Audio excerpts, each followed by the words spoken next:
cet immense bouquet de fleurs tricolores, pour cette marée de drapeaux français que vous faites resplendir aujourd'hui dans les rues de Paris. Paris qui en cet instant de grâce et par votre présence chaleureuse, redevient nôtre. Chez nous, la capitale de la France,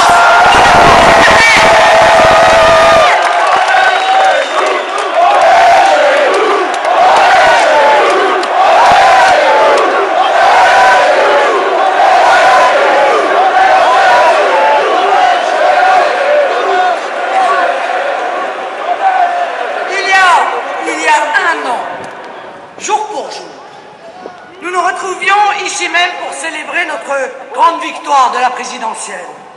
Plus de 6,5 millions d'entre nous avaient choisi la nation. Plus de 6,5 millions d'entre nous avaient fait un vote d'espérance.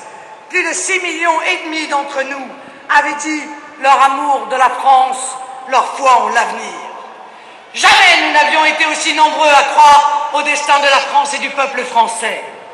Il y a un an aussi, jour pour jour, nous nous retrouvions ici pour avertir les Français, pour leur dire qu'en remplaçant un président du système par un autre président du système, il n'y avait d'autre issue que la poursuite des temps obscurs.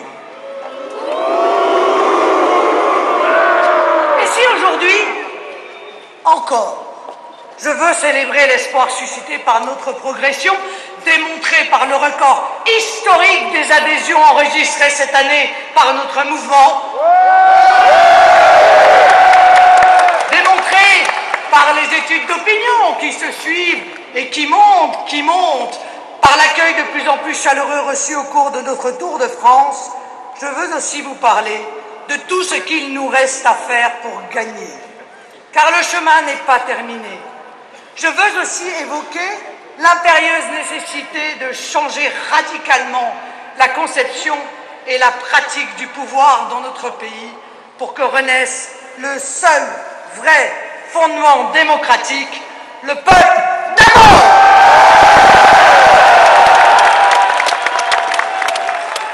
Car la France, et avec elle tous les Français, la France est dans la nuit.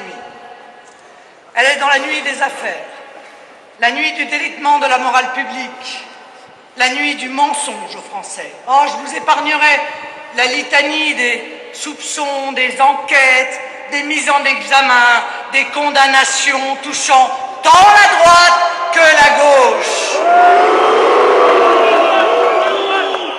Je vous dirai juste que je comprends nos compatriotes quand ils nous disent qu'ils perdent confiance, qu'ils ne croient plus en cette classe politique. Je comprends leur colère, je comprends leur dégoût même. La France est dans des temps obscurs parce qu'elle s'est enfermée dans les ténèbres de l'Europe.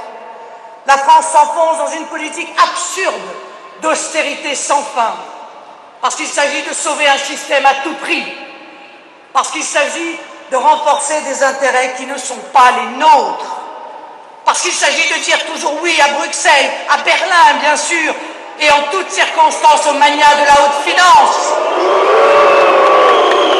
à leur servile balai de la Banque centrale de Francfort ou de la Commission européenne, parce qu'il s'agit de maintenir, quel qu'en soit le coût, une monnaie unique dont le seul bilan est le ravage d'un continent tout entier. La France s'enfonce dans les ténèbres de l'Europe et avec elle le peuple français et tous les peuples d'Europe.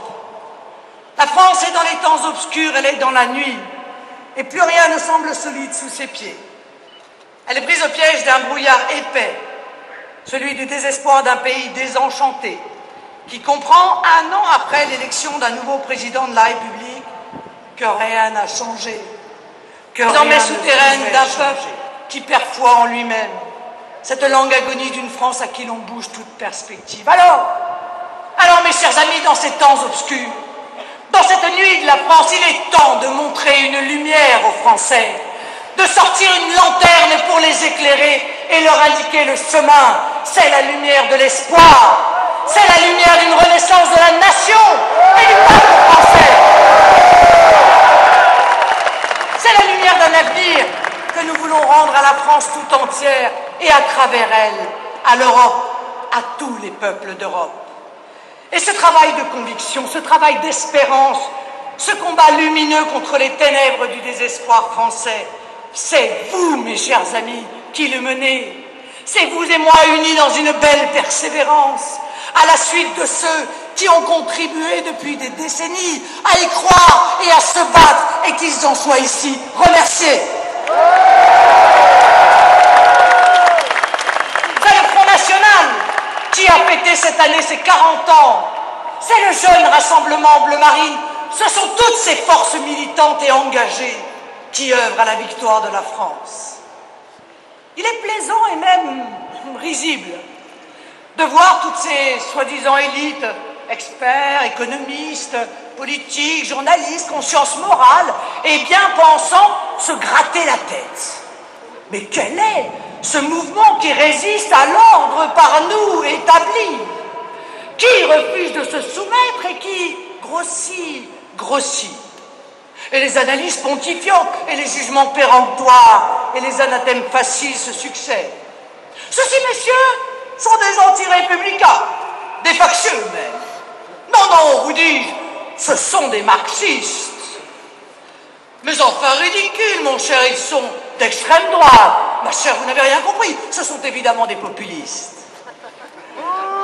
En tant que patriote français, vous qui venez de la gauche, de la droite, du centre, d'ailleurs, vous qui êtes sans parti, ouvriers, soldats, marins, paysans, vous qui venez de l'établi ou de la boutique, petits patrons ou fonctionnaires, des provinces de l'Hexagone ou des territoires d'outre-mer, Français d'origine française et Français d'origine étrangère, vous qui croyez à notre histoire d'hier, à notre survie d'aujourd'hui et à notre futur de demain, dites-leur que notre parti à nous, c'est la France. C'est la France unie, c'est la France rassemblée, c'est la France fière d'elle-même. C'est pourquoi nous ne pouvons que gagner et transformer nos victoires idéologiques en victoires politiques. Car nous avons déjà gagné la bataille des idées. Nous l'avons gagnée parce que nos idées dominent. Nous sommes le centre de gravité du débat public français. Et la force du bon sens, mes amis, est irrépressible. Oui, nos positions sont rejointes quand nous dénonçons l'immigration de masse et ses ravages, quand nous faisons le lien évident entre cette immigration et l'insécurité, quand nous disons qu'il faut protéger les Français du communautarisme, réaffirmer partout la République et la laïcité qui est la loi du respect commun, quand nous disons qu'il faut en finir avec l'ultralibéralisme, la folie de l'hyper-austérité, la loi absurde et dévastatrice du tout commerce, quand nous mettons en garde contre l'impérialisme bruxellois et allemand, contre la tentative permanente de la haute finance de nous mettre à genoux, quand nous proclamons qu'il n'y a d'autre espoir que le soutien à nos forces vives, à nos entreprises, nos PME, nos artisans, nos paysans, qu'il n'y a d'autre issue que la réindustrialisation de notre pays par le patriotisme économique, par la protection de nos intérêts, quand nous défendons le principe de la nation, d'une nation qui pâtit, une nation ouverte sur le monde, mais attentive à elle-même et d'abord au bonheur de son peuple. Quand nous expliquons que la frontière n'est pas un gros mot, mais qu'elle est la condition sine qua non d'une insertion harmonieuse dans le commerce international, dans les échanges humains. Quand nous nous adressons à ceux que tout le monde veut oublier, à ces Français qui souffrent en silence, quand nous défendons l'unité de notre République et l'égalité des chances entre tous les Français, quand nous disons tout cela, avant les autres, nous sommes rejoints. Nous sommes rejoints par des millions de Français, de toutes conditions, de tous milieux, de tous âges et de toutes origines. Nous sommes rejoints par ces oubliés de la politique qui reprennent espoir. Nous sommes rejoints par tous ces talents qui veulent s'exprimer. Mes chers amis, si nous disons la vérité avant les autres, ce n'est que justice. de voir qu'aujourd'hui c'est vers nous que les Français se tournent. Regardez, écoutez, observez. Nos analyses, nos propositions, notre vision du monde sont au cœur de tous les débats. Les médias ne l'avoueront jamais qu'à demi-mot et la classe politique est assez cynique pour le taire ou le cacher. Mais nous avançons. Alors votre travail inlassable, humble et patient n'est pas vain. Car si nous n'avons pas encore le pouvoir, vous voyez déjà que tout cela est tellement fécond. Vous voyez que nous progressons à grands pas dans le débat, dans les cœurs et dans les urnes aussi. Nous avançons et la France et les Français avec nous. Malgré un système politique qui a totalement cadenassé les modes de scrutin, justifiant, mes amis, l'injustifiable. Avec 18% à la présidentielle, nous avons 2 députés, avec 2%, les Verts en ont 18.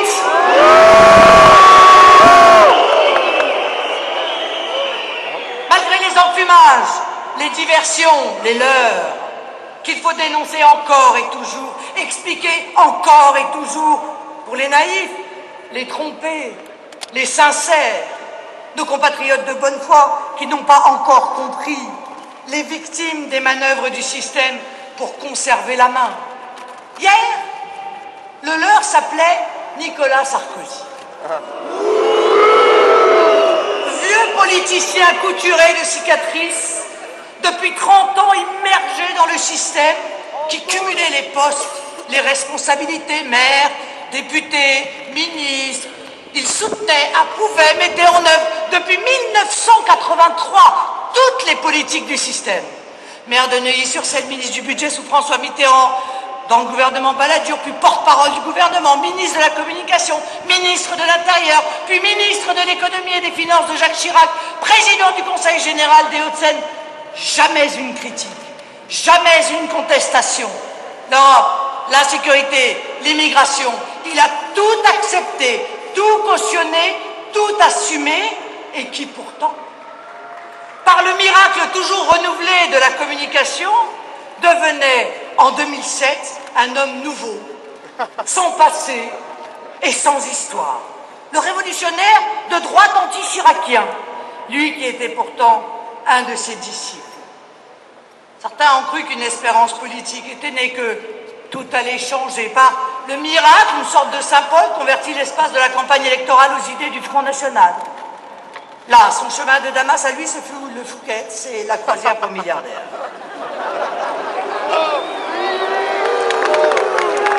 Le leur Sarkozy, c'était celui de la communication politique.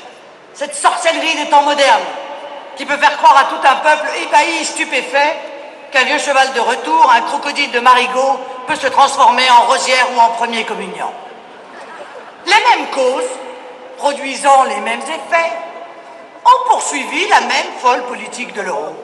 Du libéralisme à tout craint, de l'ouverture des frontières, de l'immigration incontrôlée, de la soumission aux intérêts allemands, de la mise à la remorque des États-Unis, de la fausse lutte contre l'insécurité, de la saignée de nos forces de police et de défense, de la mise du pays en coupe réglée au profit des banques et des sociétés du CAC 40. Et comme la communication peut tout, il fit le grand écart, ne craignant visiblement pas le claquage. D'un côté, croyant caresser les électeurs du Front National dans le sens du poil, il multiplia les effets d'annonce, les rodomontades, les « retenez-moi, je vais faire un malheur » contre l'immigration, qui explosa pourtant pendant la période, contre la délinquance, qui ne cessa de se développer pendant ces 5 ans, contre les banques et les sociétés du CAC 40 qui ne cessèrent de s'enrichir sous sa présidence, contre les déficits budgétaires qui ne cessèrent de se creuser, la dette de grossir et les impôts d'augmenter pendant le même laps de temps,